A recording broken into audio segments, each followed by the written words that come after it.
simba nubwagu kumani na ni matura guluwo ni lora nubwagu kumai traini na matura ni loi tira kuna gulu koi ni kola guluwo ta pasaya kasih diri berbahagia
simba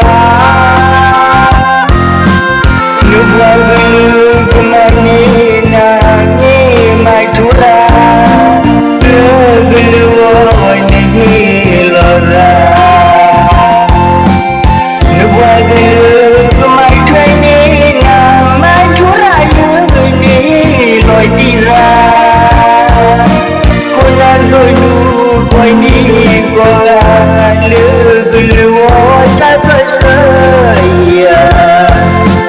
kasih diri berbahagia